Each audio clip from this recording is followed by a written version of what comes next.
Teachers class वे YouTube channel पर समस्त स्नेहीजन एवं विद्यार्थियों का हार्दिक स्वागत है। आज हम लोग कक्षा 9 संस्कृत पद्य पीयूषम द्वितीय पाठ सुभाषितान के तृतीय भाग श्लोक संख्या 11 से प्रारंभ करेंगे। इसके पूर्व में दो वीडियो में 1 से 5 तक प्रथम वीडियो में, 6 से 10 तक दूसरे वीडियो में आप अच्छे ढंग से पढ़ चुके हैं, अध्ययन कर चुके हैं। आज तृतीय भाग में तीसरे वीडियो में श्लोक संख्या 11 से अंतिम श्लोक तक पूर्ण रूप से व्याख्यायित किया जाएगा। श्लोक संख्या 11 ये देखा जाए कौन सा श्लोक है, इस विषय पर हम लोग पहले ब्लैक बोर्ड पर लिखते हैं, उसके बाद उसका सस्वरवाचन करने के उपरांत शब्दार्थों की विस्तृत व्याख्या की जाएगी। उसके बाद तब श्लोक का पूर्ण रूप में आपको व्याख्या बताया जाएगा। श्लोक संख्या 11।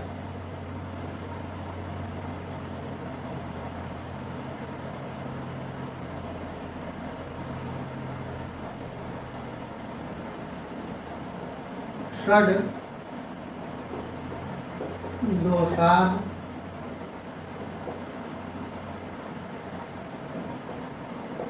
पुरुषे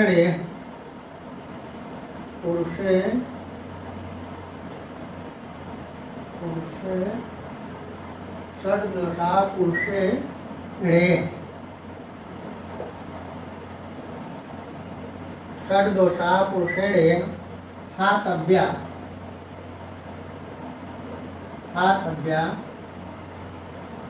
भूति मिच्छता।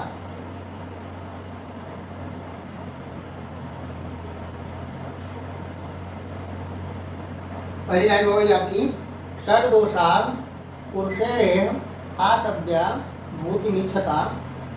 अब पीछे की लाइन है निद्रा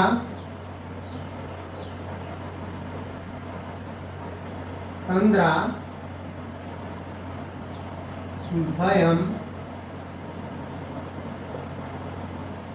क्रोधम।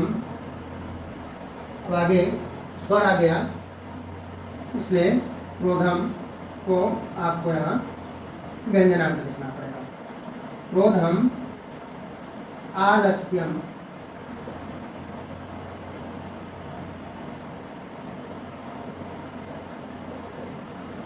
दीर्घ सूत्रता।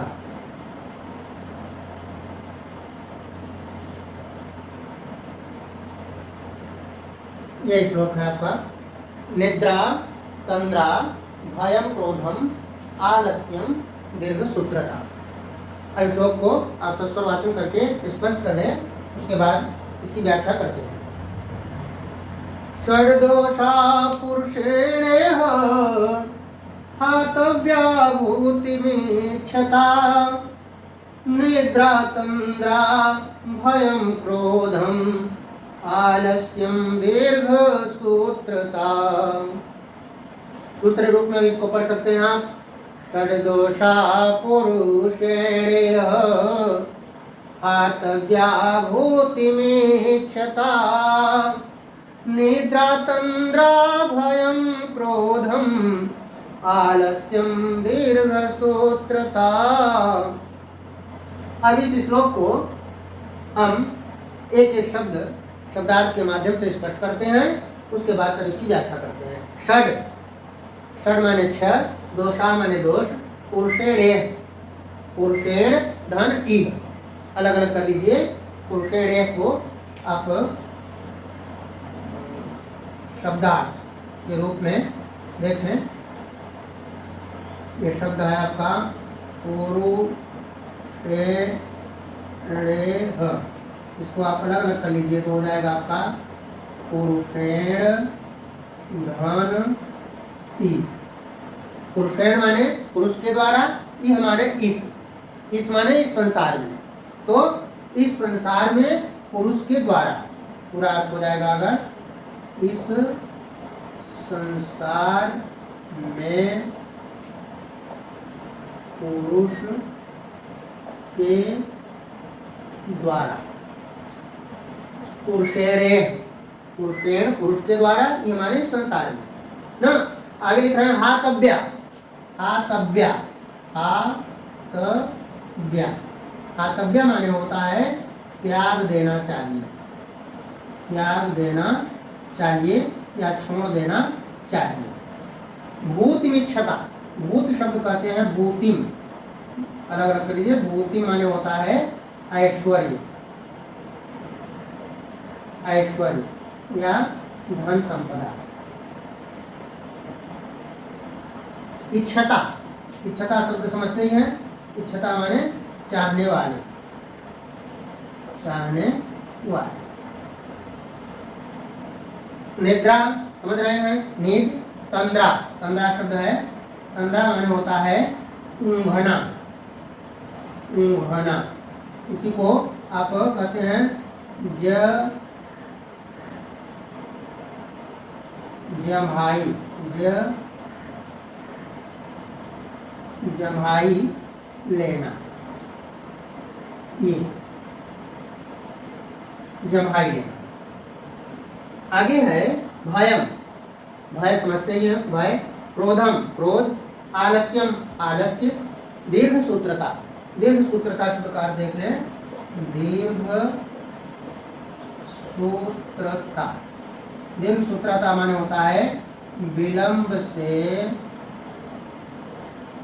कार्य करना, विलंब से या देरी से कार्य करना।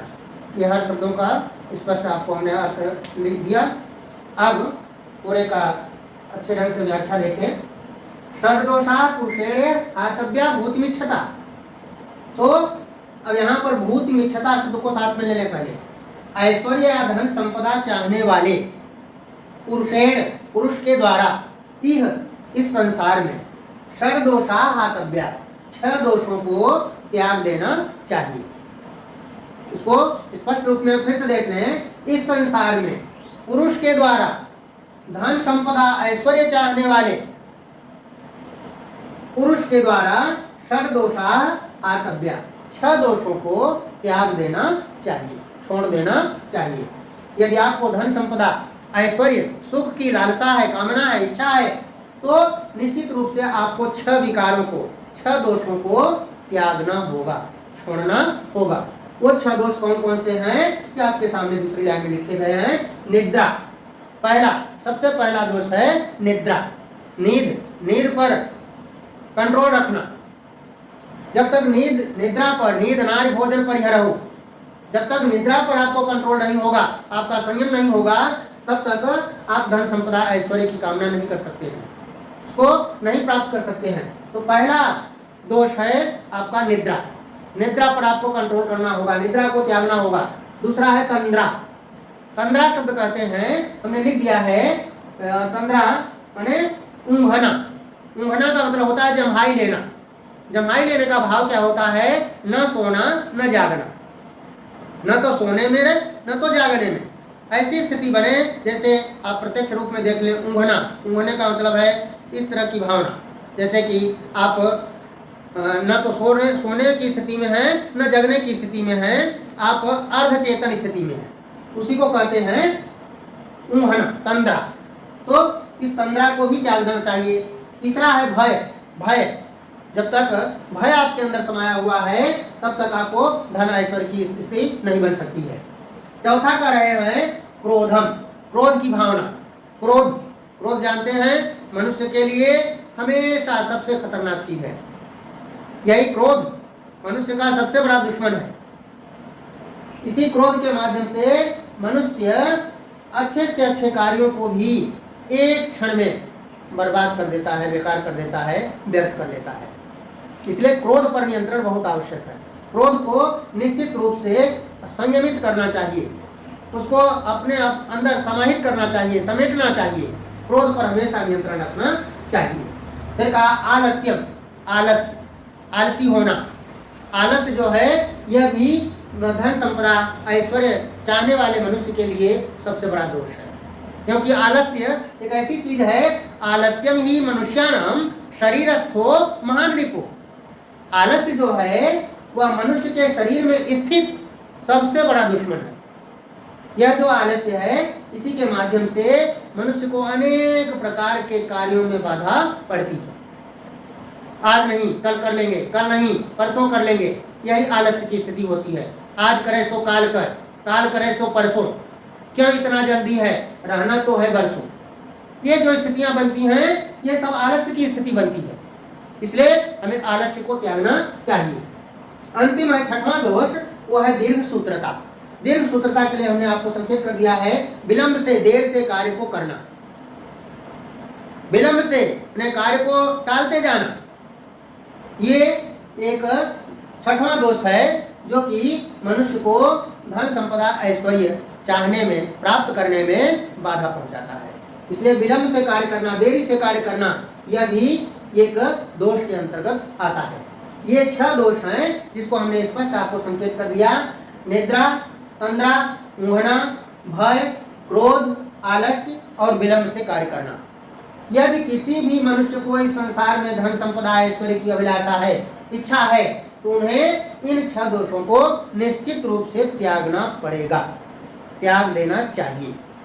ये पूरे श्लोक की व्याख्या रही। अब हम आगे चलते हैं श्लोक संख्या 12 पर। श्लोक संख्या 12।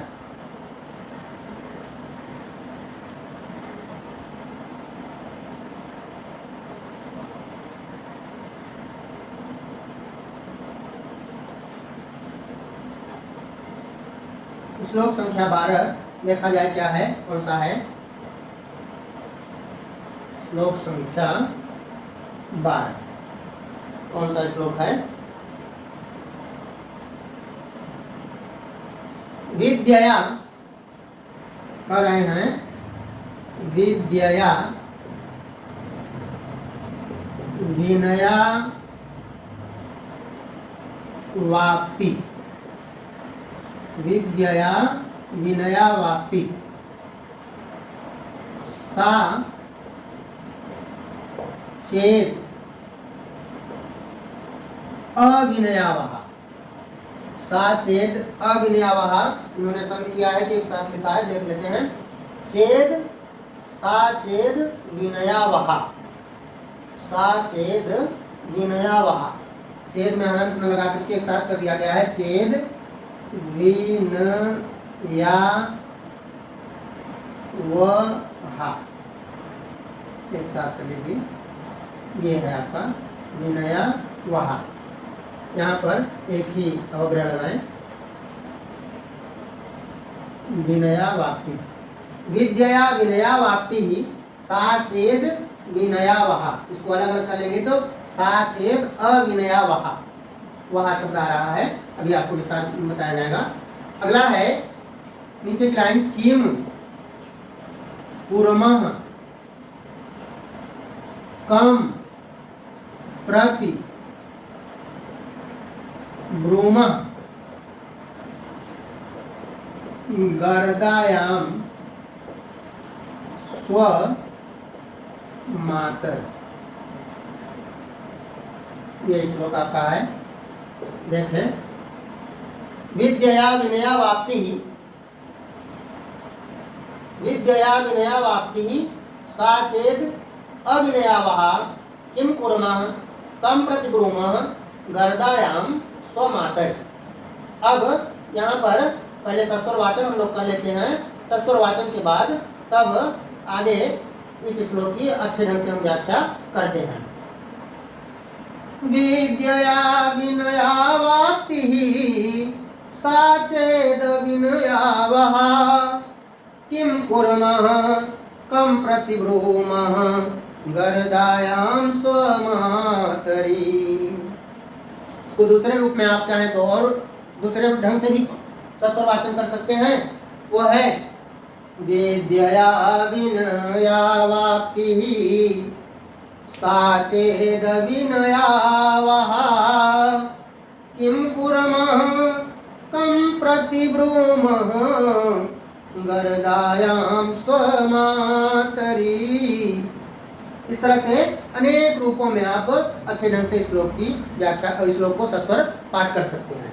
अब हम लोग इसके शब्दार्थ पर चलते हैं। शब्दार्थ शब्दार्थ को ध्यान से देख लिया जाए एक एक शब्द का।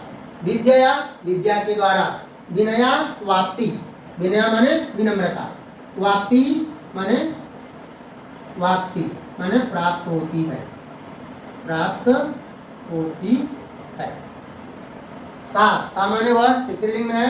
चेत, यदि, अविनया, अलग अलग कर लीजिए। चेत धन अविनया, अविनय कहते हैं अविनम्रता। इसको अलग अलग कर लीजिए आप। चेद विनया, ये चेद विनया, इसको अलग अलग कर लीजिए तो हो जाएगा आपका चेद धन अविनय, अविनय। तो यहाँ पर हो जाएगा अविनय का भाव है धूर्तता। अविनय यहाँ पर देख लें, धूर्तता, ये अविनम्रता शब्द और समझ लें आप, अविनम्रता। ये अनेक इसकी व्याख्या है, इसको इस तरह से देख लें। चेद अविनयावाह ना। फिर आगे संकेत क्या हो रहा है, कर रहे हैं कि सा चेत अविनया वहा, आवाह शब्द है आवह, आवाह शब्द है लाने के लिए, आवहा ना, लाने के लिए, लाने वाले ना, ये है शब्द आवाह, लाना। किम कुर्मः, किम माने क्या, कुर्मः करें ना। कम प्रति, इसके प्रति, किसकी ओर, ब्रूमः बोले ना, बोलना।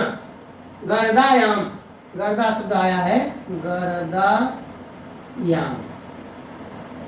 गर्दायाम माने होता है जहर, विष, जिसको आप बोलते हैं पॉइजन, विष। गर्दायाम स्वमातर, मातर सर्वांग रहे हैं, मातर माने माता से। अब पूरे श्लोक का अर्थ आप स्पष्ट रूप से देखें, लिख रहे हैं कि विद्या विनया वाप्ति। आपने श्लोक पढ़ा होगा, विद्या ददाति विनयम, विद्या ददाति विनयम, विद्या विनम्रता को प्रदान करती है। विनयात याति पात्रता, विनय से ही पात्रता प्राप्त होती है। ये श्लोक आपने पढ़ा है। विनयात याति पात्रता, पात्रत्वात् धर्माप्नोति, धनात् धर्म ततः सुखम, ये श्लोक है। यहाँ पर भी उसी श्लोक से संबंधित बात बताई जा रही है। विद्या विनया वाप्ति, विद्या के द्वारा विनम्रता की प्राप्ति होती है। साचेत अविनयावह, परंतु यदि वही विद्या अविनयावह, अविनम्रता को प्रदान करे, अविनम्रता को लाने वाली हो जाए, धूर्तता को प्रदान करने वाली हो जाए, तो लिख रहे हैं किम कुर्मः, क्या करें, किम कुर्मः क्या करें, कम प्रति ब्रूमः, किससे बताएं, किससे कहें। गर्दायाम स्वमातर, यदि अपनी ही माता, स्व माने अपनी, यदि अपनी ही माता गर्दायाम विष या पॉइजन जहर देने वाली हो जाए, तो इस बात को किससे कहें। पूरा स्पष्ट हो जाएगा कि अपनी ही माता यदि जहर पिलाने वाली हो जाए, विष देने वाली हो जाए, तो किम कुर्मः क्या करें, कम प्रति ब्रूमः, किससे कहें। जबकि वास्तविकता क्या है, माता का क्या काम क्या है, माता का काम है आपका लालन पालन करना, पालन पोषण करना, आपको पाल पोष करके बड़ा करना, आपको अच्छे संस्कार प्रदान करना।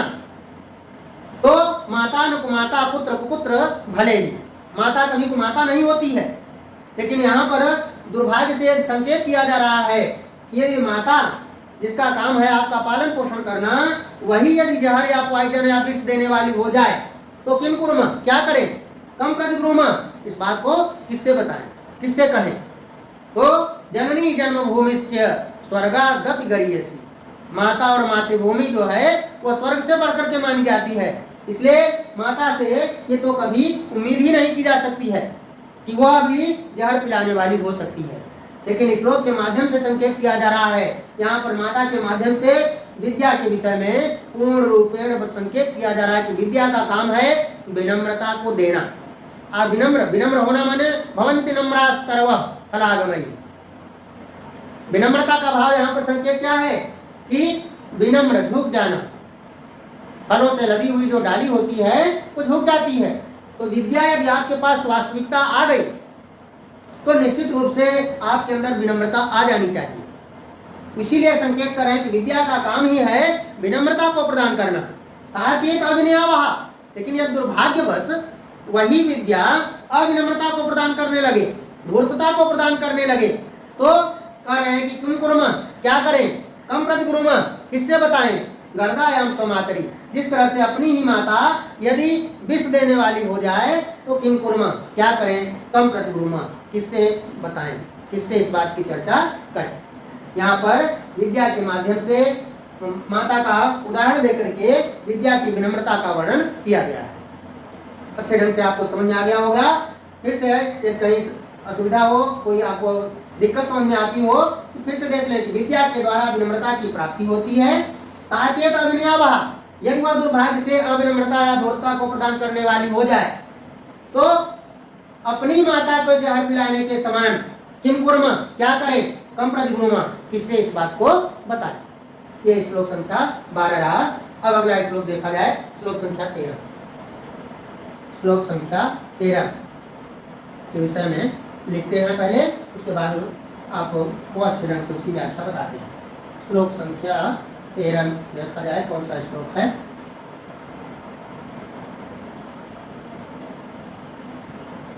श्लोक संख्या 13, श्लोक संख्या 13 है आपका।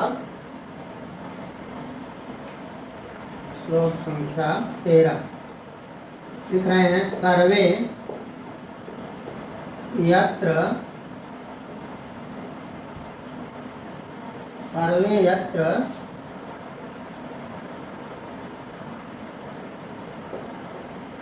विनेतारः सर्वे पंडित मानिनः, सर्वे यत्र विनेतारः सर्वे पंडित मानिनः, नीचे की लाइन में लिख रहे हैं सर्वे महत्वमिच्छन्ति, सर्वे महत्वमिच्छन्ति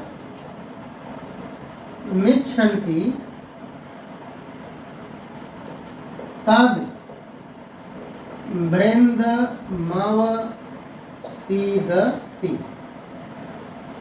तद वृन्दमवसीदति। आप पूरा श्लोक आप देखें, स्पष्ट हो रहा है आपका कि सर्वे यत्र विनेतारः सर्वे पंडित मानिनः सर्वे महत्वमिच्छन्ति तद वृंदम अवसीदति। अलग अलग इसको हर शब्दों को देख लें। सर्वे यत्र विनेतारः सर्वे पंडित मानिनः सर्वे महत्वमिच्छन्ति तद वृंदम अवसीदति। सर्वे यत्र विनेतारः सर्वे पंडित मानिनः सर्वे महत्वमिच्छन्ति तद वृंदम अवसीदति। अनेक रूपों में आप संकेत कर सकते हैं, और यहाँ पर चाहें तो और उसको भी जो कबीर के रूप में आप संकेत करते हैं उसको भी पढ़ सकते हैं आप अच्छे ढंग से। सर्वे यत्र विनेतारः सर्वे पंडित मानिनः सर्वे महत्वमिच्छन्ति तद वृंदम अवसीदति। ये अनेक प्रकार से हमने आपको सस्वर वाचन कर दिया। अब शब्दार्थ के माध्यम से इस श्लोक की अच्छे ढंग से व्याख्या देखा जाए। सर्वे शब्द आया है, सर्वे माने सब, यत्र माने जहां, विनेतारः विनेतारः, विनेतारः माने नेता। सर्वे यत्र विनेतारः, आगे लिख रहे हैं सर्वे पंडित, पंडित पंडित शब्द का अर्थ है यहाँ पर विद्वान, पंडित शब्द का संकेत है विद्वान। मानिना मानते हैं, सर्वे महत्वम इच्छन्ति, अलग अलग कर लेंगे, महत्वम धन इच्छन्ति, महत्वम धन इच्छन्ति, महत्व की इच्छन्ति माने इच्छा रखते हैं। तद वृंदम, वृंद शब्द है वृंदम, वृंदम माने होता है समूह या समुदाय कह सकते हैं आप, समुदाय। समुदाय। तद वृंदम अवसीदत, अवसीदत शब्द है, अवसीदत, अवसीदत माने होता है नष्ट हो जाता है। अब पूरे श्लोक का अर्थ आप देख लें। कह रहे हैं कि सर्वे यत्र विनेतारः, यत्र माने जहां, सर्वे माने सभी, विनेतारः नेता होते हैं, जहां पर सभी लोग अपने को नेता समझते हैं। सर्वे पंडित मानिनः, सभी लोग अपने को पंडित माने विद्वान मानते हैं। फिर कहा सर्वे महत्व इच्छन्ति, सभी लोग जहां पर महत्व की अभिलाषा रखते हैं, महत्व की इच्छा रखते हैं। महत्व का भाव यहाँ पर प्रशंसा से है कि जहां पर सभी लोग अपनी ही प्रशंसा की अभिलाषा रखते हैं, अपनी ही प्रशंसा चाहते हैं। तो आगे लिख रहे हैं अंतिम पद में, तद वृंदम अवसीदत, वहां पर पूरा का पूरा समूह, समुदाय, वह अवसीदत विनष्ट हो जाता है, नष्ट हो जाता है, समाप्त हो जाता है। अब फिर से देख लें, स्थिति क्या होती है कि मुखिया मुख सो चाहिए, खान पान कहिए। परिवार में मुखिया एक ही होता है, एक ही व्यक्ति होता है, प्रधानमंत्री एक ही होता है, राष्ट्रपति एक ही होता है, जो कि पूरे राष्ट्र की व्यवस्था चलाता है। लेकिन यदि सभी की इच्छा हो जाए कि हम ही प्रधानमंत्री हो जाएं, पूरे जितनी जनता है हमारी, सभी जो है वही उसी पद पर हो जाएं, तो ये संभव नहीं है। यदि ऐसी स्थिति जहां आएगी तो वहां पर क्या बनता है, तद वृंदम अवसीदत, वहां पर पूरा का पूरा समूह, पूरा का पूरा समुदाय ही नष्ट हो जाता है, समाप्त हो जाता है। फिर से इसको अच्छे ढंग से समझ लें। सर्वे विनेतारः, जहां पर सभी लोग अपने आप को नेता समझते हैं। सर्वे पंडित मानिनः, सभी लोग अपने को विद्वान मानते हैं, स्वीकार करते हैं, समझते हैं। सर्वे महत्व इच्छन्ति, सभी लोग अपने महत्व की इच्छा रखते हैं, सभी लोग अपने प्रशंसा की अभिलाषा रखते हैं। तद वृंदम अवसीदत, वहां पर पूरा का पूरा समूह, समुदाय ही नष्ट हो जाता है, समाप्त हो जाता है। पूरा श्लोक आप समझ गए होंगे। अब हम चलते हैं अगले श्लोक पर, श्लोक संख्या 14। श्लोक संख्या 14 पर चलते हैं आप।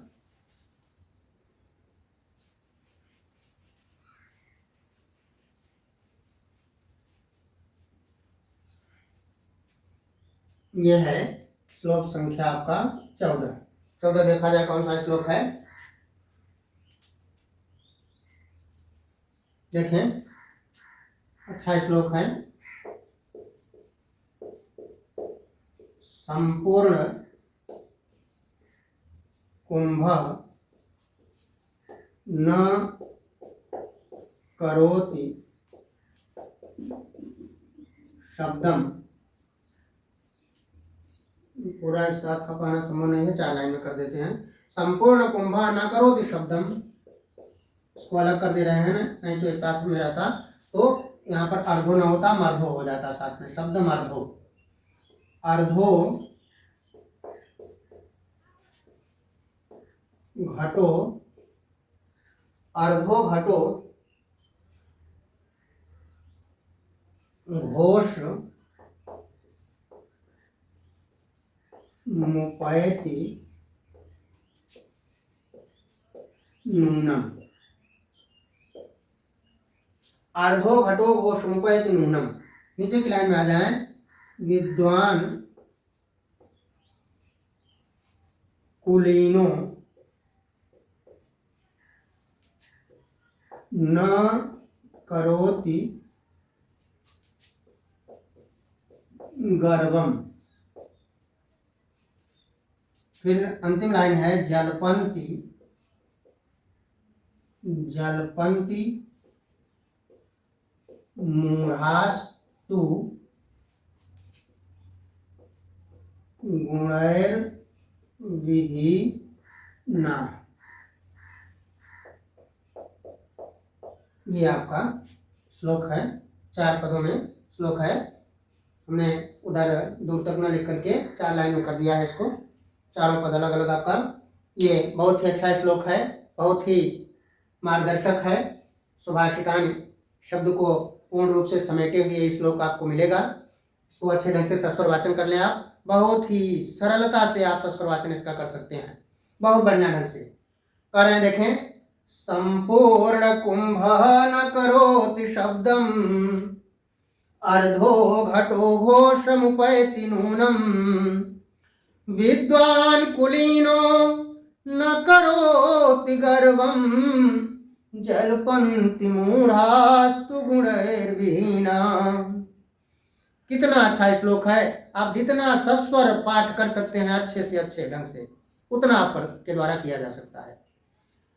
संपूर्ण कुंभ न करोति शब्दम अर्धो घटो घोषमुपैति नूनम विद्वान कुलीनो न करोति गर्वम जल्पन्ति मूढ़ास्तु गुणैर्विहीना। जितना अस्थायी ढंग से आप चाहें, जिस भाव से चाहें, उस भाव से श्लोक को अच्छे ढंग से सस्वर वाचन कर सकते हैं। अब इस श्लोक का आप अर्थ देखें। इस श्लोक के माध्यम से दो बातों को बताया जा रहा है। किसी की तुलना के माध्यम से, किसी के उदाहरण के उपमा के माध्यम से किसी को समझाया जा रहा है, बताया जा रहा है। वो देखा जाए कैसे। कह रहे हैं कि संपूर्ण कुंभा न करोति शब्दम। संपूर्ण माने होता है भरा हुआ, पूरा। कुंभा माने घड़ा, न माने नहीं, करोति माने करता है, शब्दम माने आवाज। शब्दम माने आवाज। जगह थोड़ा कम है, फिर भी जो कठिन शब्द जरूरत है उसको लिख दे रहे हैं शब्दार्थ के रूप में। शब्दम, शब्दम का भाव यहाँ पर है आवाज से।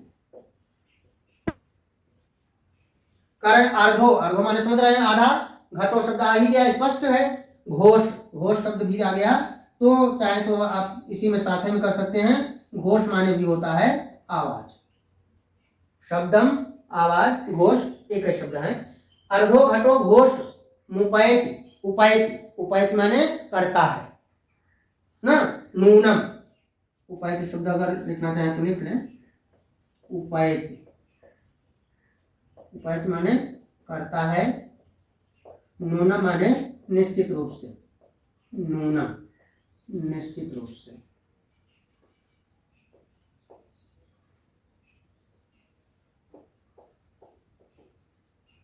अब आप देखें, अर्धो घटो घोषमुपैति नूनम, आधा जो भरा हुआ घड़ा है, जो आधा भरा हुआ घड़ा होता है वो घोषम उपैति नूनम, वह निश्चित रूप से आवाज करता है।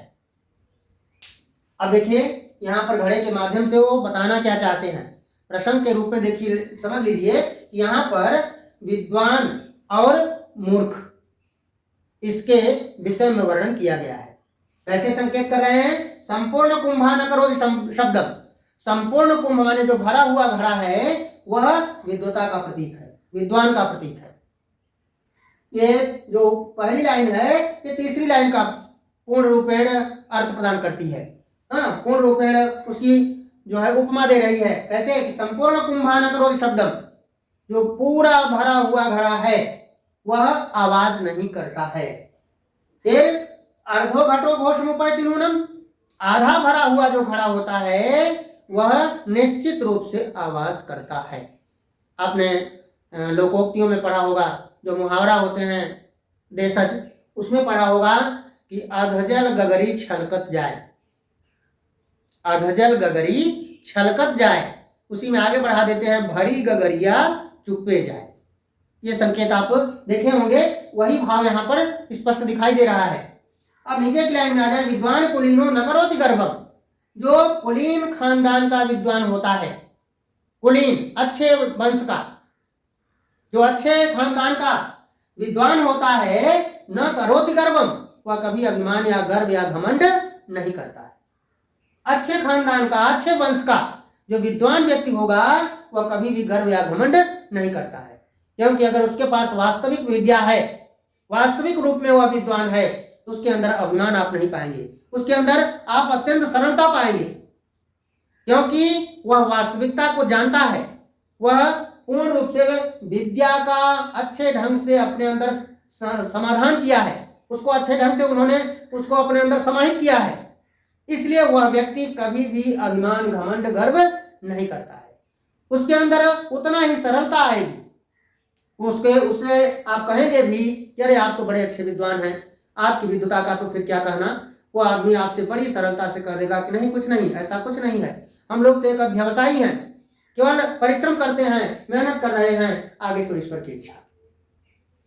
तो तीसरी लाइन हो गई, विद्वान कुलीनो न करोति गर्वम। जो वास्तव में कुलीन खानदान का विद्वान होता है, अच्छे वंश का विद्वान होता है, वह न करोति गर्वम, वह कभी भी अभिमान या घमंड नहीं करता है। अब नीचे आ जाए, जलपंथी मूढ़ास्तु गुणैर विहीना। गुणैर विहीना, गुणैर विहीना, इसमें गुणै धन विहीना होगा तो यहाँ पर गुणैर विहीना हो जाएगा ना, गुणैर विहीना। जलपंथी, जलपंथी कहते हैं, जलपंथी बहुवचन में है। जलपंथी माने होता है बकवास करना ना, व्यर्थ में इधर इधर उधर की बातें करना ना, तो हम लिख दे रहे हैं आपको बकवास करना, बकवास करना, या कह लीजिए व्यर्थ की बात करना। जलपंथी, जल्पना जिसको कहते हैं अहंकार की भावना ना, जल्पना, डींगे मारना, लंबी लंबी बातें हाँकना, ये जल्पना कहा जाता है। मूढ़ा, मूढ़ माने मूर्ख, मूढ़ा शब्द है, मूढ़ा माने मूर्ख। जलपंथी मूढ़ास्तु गुणैर विहीना, गुण से रहित, गुण से रहित। गुणवान और गुण से रहित में अंतर देखा जाए कि जो गुण से रहित व्यक्ति होता है, जो गुण, जिसके अंदर गुण की भावना नहीं है, जिसके अंदर विशेषता नहीं है, अच्छाई नहीं है, वह क्या है, जलपंथी मूढ़ास्तु गुणैर विहीना, वह मूर्ख व्यक्ति जो है व्यर्थ में बकवास करता है, व्यर्थ में जल्पना करता है, बड़ी बड़ी डींगे मारता है, लंबी लंबी लंबी चौड़ी बातें करता है, इधर उधर की बातें करता है, जो गुणों से रहित होता है। तो गुणों से रहित मूर्ख व्यक्ति व्यर्थ में बकवास करता है। वह उसी तरह से होता है जैसे आधा भरा हुआ जो घड़ा होता है, उसको कितना भी आप शांति से आराम से लेकर के जाना चाहेंगे, उसमें निश्चित रूप से आवाज होगी। क्यों होगी? क्योंकि वह गुणों से रहित है, उसके अंदर विद्वता नहीं है, उसके अंदर वास्तविकता नहीं है, इसलिए निश्चित रूप से वो व्यर्थ में बकवास करेगा, प्रलाप करेगा, इधर से उधर की बातें करेगा। कुल मिलाकर के ये मान लिया जाए कि आधे भरे हुए घड़े के समान वह मूर्ख व्यक्ति गुणों से रहित होने के कारण व्यर्थ में बकवास करता है। पूरा श्लोक आप अच्छे ढंग से समझ गए होंगे कि पूरा भरा हुआ जो घड़ा होता है वह कभी भी आवाज नहीं करता है। अर्धो घटो घोषमुपैत नूनम, आधा भरा हुआ घड़ा निश्चित रूप से आवाज करता है। विद्वान कुलीनो न करोति गर्वम, ठीक उसी प्रकार से जो कुलीन खानदान का विद्वान होता है वह कभी भी अभिमान या घमंड नहीं करता है। जलपंथी मूढ़ास्तु गुणैर विहीना, लेकिन गुणों से रहित जो मूढ़ होते हैं, मूर्ख होते हैं, वो व्यर्थ में जल्पना करते हैं, व्यर्थ में बकवास करते हैं। ये रहा आपका 14वां श्लोक। अब आज के इस सुभाषितान पाठ का अंतिम श्लोक 15वां श्लोक, उसको देखा जाए। आज से तृतीय भाग में आपका पाठ पूर्ण हो जाएगा। श्लोक संख्या 15।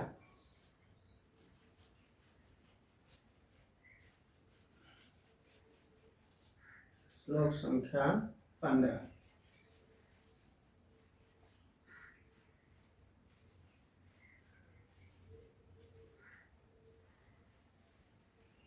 श्लोक संख्या 15 देखा जाए।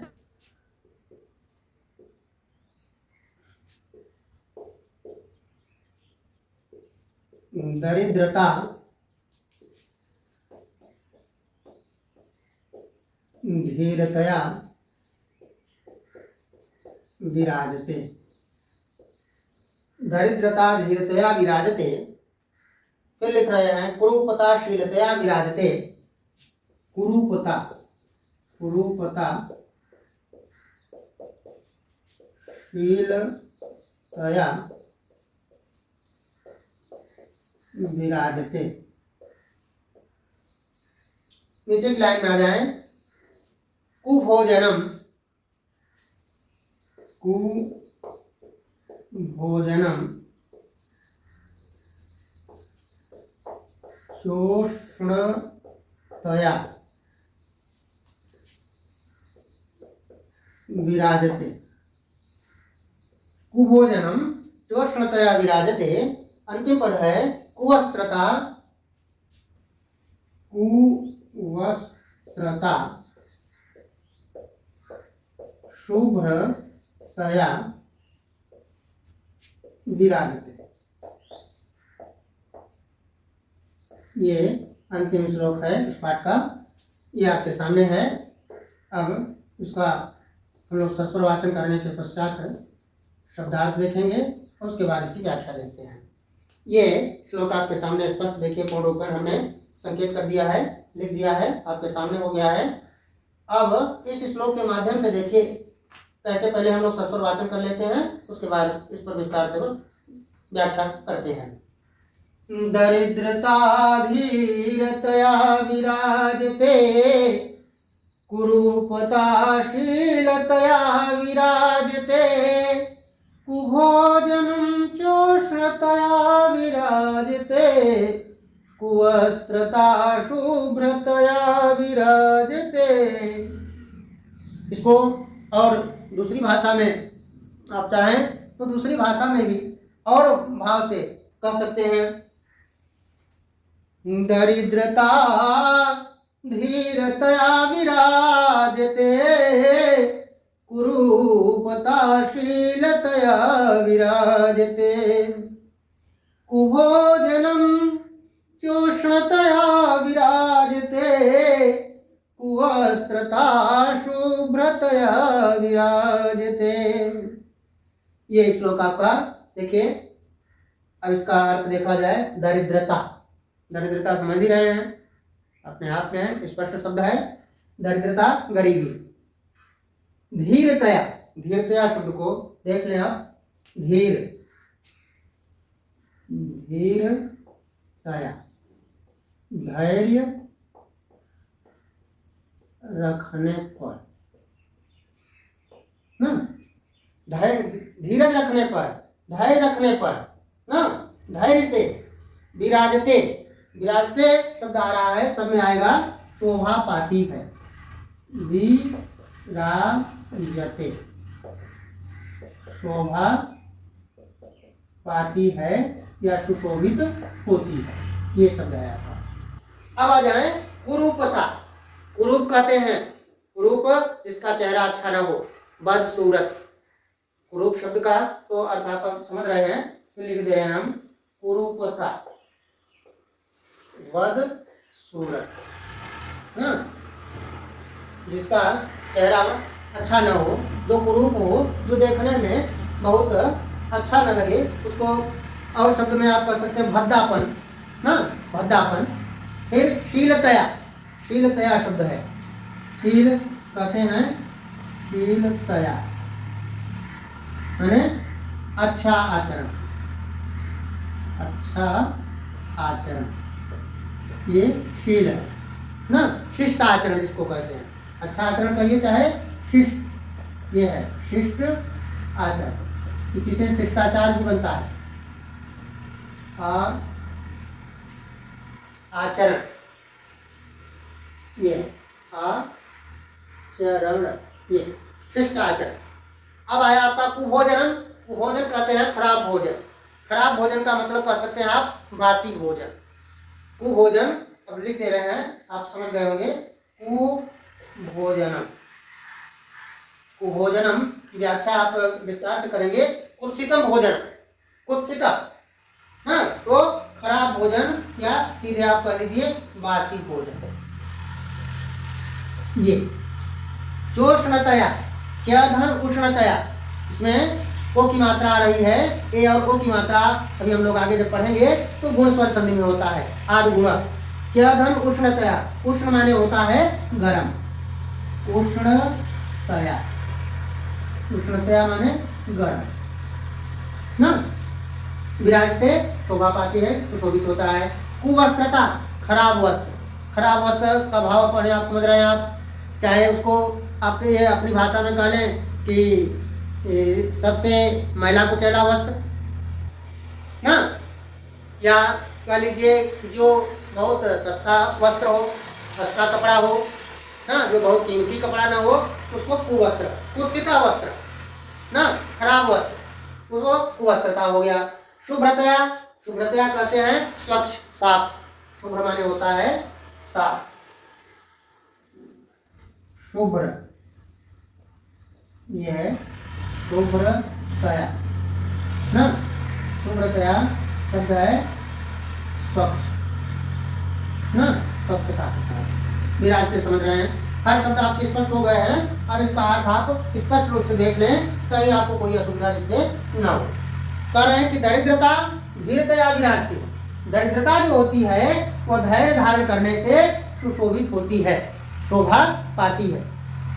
देखिए बहुत ही सरलता से हम लोग पढ़ ले रहे हैं, कह दे रहे हैं, लेकिन गरीबी दरिद्रता जो है वह धैर्य धारण करने से, धीरज रखने से सुशोभित होती है। बहुत कठिन काम है, बहुत सरल काम ये नहीं है। अगर हमारे पास गरीबी है और उस समय हमारे अंदर अपार धीरज होना चाहिए, अथाह धीरज होना चाहिए जिसकी कोई सीमा न हो। जब वह धैर्य रहेगा, वह धीरज रहेगा, क्योंकि भगवान ऐसी स्थिति जो पैदा करते हैं तो हमारी परीक्षा लेते हैं। ऐसे परीक्षा की घड़ी में हमें धैर्य के साथ कार्य करना चाहिए। इसलिए दरिद्रता धीरतया विराजते, गरीबी जो है दरिद्रता वह धैर्य धारण करने पर सुशोभित होती है। दूसरी चीज करें कुरूपता शीलतया विराजते, कुरूपता, जो कुरूपता है भद्दापन है, बदसूरती है, वह शीलतया अच्छे आचरण से, शिष्ट आचरण से, अच्छे व्यवहार से विराजते, सुशोभित होती है। कोई व्यक्ति कुरूप है, बदसूरत है, आप उसको देखने में स्थिति के अनुसार देख रहे हैं तो एकदम उसका चेहरा मोहरा बिल्कुल देखने लायक नहीं है, आकर्षक नहीं है। आप उसको देख कर करे मुँह बचकाएंगे, अरे कैसा आदमी है। लेकिन वास्तविकता जान लें कि शीलतया, यदि उस व्यक्ति के पास अच्छा आचरण है, शिष्ट आचरण है, अच्छा संस्कार है, उसके पास गुण है, तो निश्चित रूप से उसकी कुरूपता जो है उसी में छिप जाएगी। क्योंकि ईश्वर ने कहा है, संकेत किया गया है, मोको हंसी की को हरि, मोको हंसी, मेरे ऊपर क्यों हंसते हो, को हरि, उस हरि पर हंसिए जिसने कि मेरा इस तरह से निर्माण किया है, मुझको इस तरह से बनाया है, उस पर आप अट्टहास करिए, उस पर हंसी उड़ाइए, मेरे पर हंसी उड़ाने की कोई आवश्यकता नहीं है। तो कुरूपता जो है वो शीलता के द्वारा, अच्छे आचरण के द्वारा, अच्छे व्यवहार के द्वारा, अच्छे गुणों के द्वारा सुशोभित होती है। ये हमेशा ध्यान रखा जाए, क्योंकि गुण की पूजा होती है। आप इतना भी एकदम हैंडसम हैं, इतना भी आप आकर्षक चेहरे वाले हैं, लेकिन अगर वास्तविकता आपके पास नहीं है, आपके पास शील नहीं है, सदाचार नहीं है, अच्छा आचरण नहीं है, अच्छे गुण नहीं है, तो निश्चित रूप से आप सम्मान की दृष्टि से नहीं देखे जाएंगे। क्योंकि गुण की पूजा है, बिना गुण के कुछ नहीं है। गुण ही, विशेषता ही, यही मनुष्य का सर्वस्व है। जब तक यह मेरे पास नहीं है, आपके पास नहीं है, तब तक बहुत ही ईश्वर ने आपको सुंदर सा सुंदर चेहरा दिया है, लेकिन वो किसी काम का नहीं होगा। फिर आगे कहते हैं कुभोजनम चोषणतया विराजते, कुभोजन, दुनिया में बहुत से गरीब वर्ग के व्यक्ति हैं जो कि बासी भोजन करते हैं, लेकिन वह बासी भोजन जो है वह उष्णतया, गर्म रहने पर सुशोभित होता है, वह भी शोभा पाता है। तो भले ही हमारा भोजन जो है बहुत महंगा नहीं है, बहुत अच्छा नहीं है, बहुत हम हलवा पूड़ी पकवान मिठाई खाने की स्थिति में नहीं है, जो कुछ रूखा सूखा हमारे पास है, लेकिन वह यदि गर्म है तो निश्चित रूप से हम अच्छे ढंग से अपने उदर की, अपने क्षुधा की तृप्ति कर सकते हैं, अपने पेट को भर सकते हैं। तो कुभोजनम चोषणतया विराजते, खराब भोजन, बासी भोजन गर्म रहने पर सुशोभित होता है। अब अंतिम लाइन में आ जाए, कुवस्त्रता शुभ्रतया विराजते। कुवस्त्र, खराब वस्त्र है, गंदा वस्त्र है, लेकिन वह शुभ्रतया, यदि वह स्वच्छ है, साफ सुथरा है, तो निश्चित रूप से वह सुशोभित होता है। कोई जरूरी नहीं है कि हम 10,000, 50,000, 15,000 वाला वस्त्र पहनेंगे तभी हमारी शोभा बढ़ेगी। हमारे पास कम से कम कीमत वाला भी वस्त्र क्यों न हो, लेकिन यदि वह शुभ्रतया, निश्चित रूप से स्वच्छ है, साफ सुथरा है, तो उसकी कीमत है, वह सुशोभित होगा। बहुत आपने 15,000, 20,000, 50,000 का पहन लिया है कपड़ा और कभी आपने उसकी साफ सफाई नहीं किया है, उसको दूर से ही देखने पर इतनी दुर्गंध आएगी कि आप दूर से ही भाग जाएंगे। तो ऐसे उस महंगे से महंगे कपड़े का क्या औचित्य, उसकी क्या शोभा, क्या सुंदरता। इसलिए कुवस्त्रता शुभ्रतया विराजते। अगर खराब भी वस्त्र है, हल्का भी वस्त्र है, तो वह निश्चित रूप से शुभ्रतया, स्वच्छ रहने पर, साफ सुथरा रहने पर सुशोभित होता है, उसकी शोभा बढ़ती है। ये निश्चित रूप से हर लाइनों का स्पष्ट आपको अर्थ संकेत कर दिया गया। फिर से एक बार देख लें। आज की वीडियो का ये अंतिम भाग है, अंतिम श्लोक है, अंतिम स्थिति है। दरिद्रता धीरतया विराजते। दरिद्रता धैर्य धारण करने पर सुशोभित होती है। कुरूपता शीलतया विराजते। कुरूप बदसूरती जो है वह अच्छे आचरण, शिष्ट आचरण से सुशोभित होती है। फिर कहा कुभोजनम चोषणतया विराजते। कुभोजन, कुत्सित भोजन, खराब भोजन, बासी भोजन गर्म रहने पर सुशोभित होता है। और कुवस्त्रता शुभ्रतया विराजते। खराब वस्त्र, गंदा वस्त्र, कमजोर वस्त्र, कम कीमत का वस्त्र निश्चित रूप से शुभ्रतया, साफ सुथरा रहने पर, स्वच्छ रहने पर सुशोभित होता है। ये आज का ये सुभाषितान पाठ का अंतिम भाग रहा। कक्षा 9 के समस्त विद्यार्थी इसको अच्छे ढंग से अध्ययन करें, पढ़ें और पूर्ण रूपेण इसका आनंद प्राप्त करें।